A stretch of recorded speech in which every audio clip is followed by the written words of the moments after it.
I've cleared out everything from our fall nature table and I've wiped down the shelf. We have a blank clean canvas, and so now I've just laid out a bunch of pieces and materials, inspirational materials that I think I might want to use for our winter table. So again, just gathering inspiration and playing around. The coffee will not be on the winter nature table, that's just for me. But I have some books. This branch, tree branches, I'm still not sure if I want to use that. Our Advent spiral calendar is definitely going on there. Some silk candles lighting. Our perpetual calendar will be on there. A lantern. So yeah, basically just gathering my thoughts and my ideas and gathering some inspiration.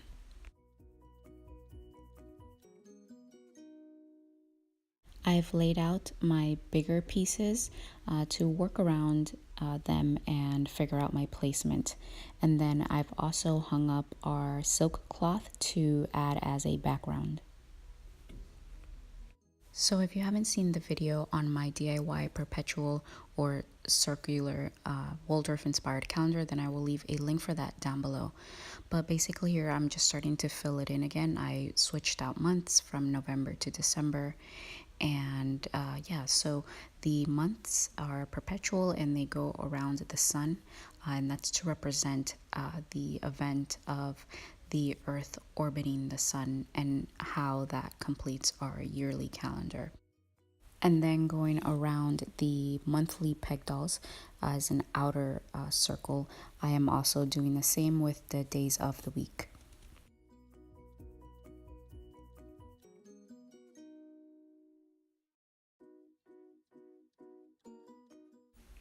Now adding the dates of the month and the seasonal queen, which we are still in autumn, so I have our autumn queen up here.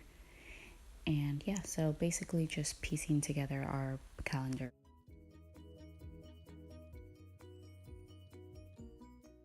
To mark off our days of the month or to keep track of them, we use manipulatives.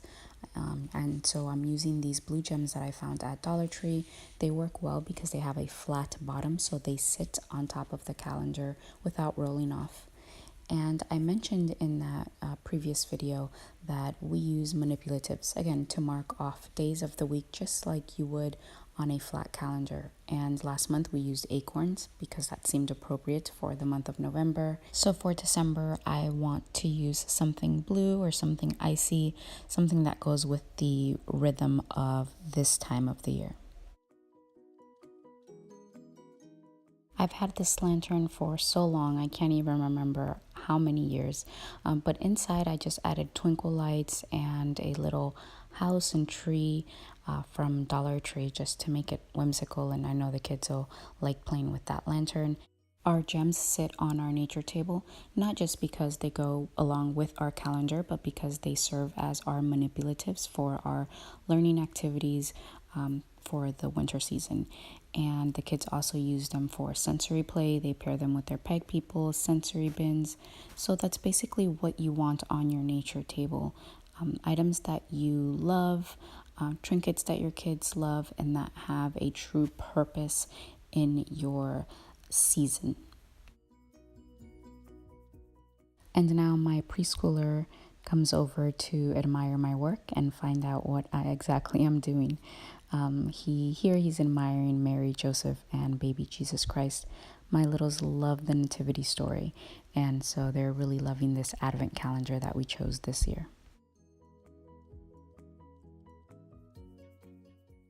So for this holiday season, we chose a spiral Advent calendar, and this year we wanted something a little more unbusy, but still with a lot of meaning. And again, my kids love the nativity story. So here our stones are going to go into a spiral, and they're going to represent the countdown leading up to Christmas or the birth of Jesus Christ.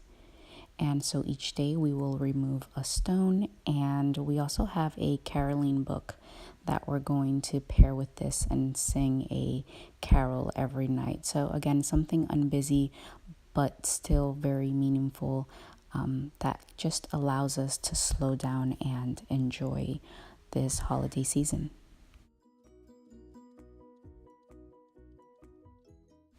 So in a different section of our schoolroom, we do have a book display on a wall, and that is currently displaying all of our Christmas books that we will be reading in the month of December. But here on our nature table, I wanted to add one or two of our favorites that go along with the nativity story.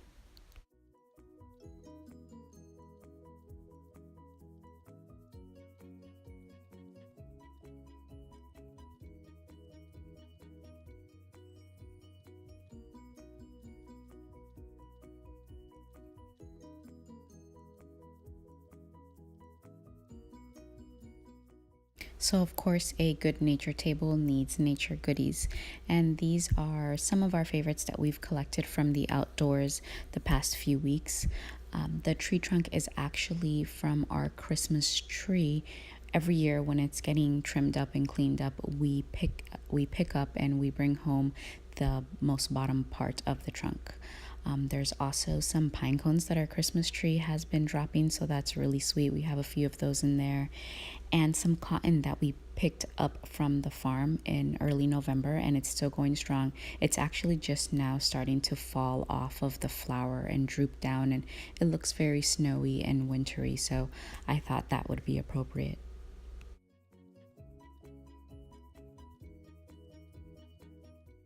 So this tree here of branches I've had for so many years, and it used to light up and twinkle. It's so pretty, and now it's not doing that. I think it's broken. It might be our last holiday season with it. It's time to toss it.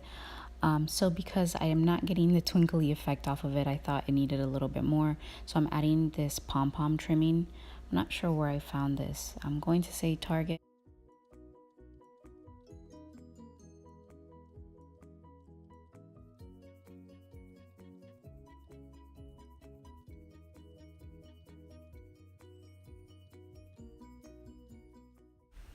So that's it. We're done setting up our winter nature table.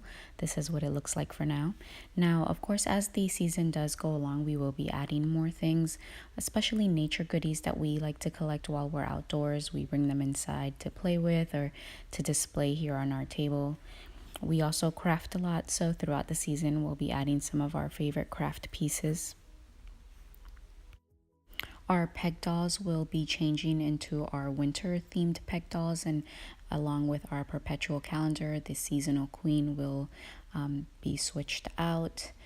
And let's see, oh, these small wooden trees, I found those at my local craft store, which is AC Moore, and they come a few in a bunch for about $10. I used my coupons and I absolutely love them.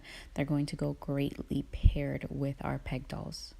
And recently I crafted up these nativity story stones, so I've added them here to our table as well. So as always, I thank you for watching. Thank you for your love and your support. I hope that you enjoyed this video, but most of all, I hope that you were able to get some inspiration from it.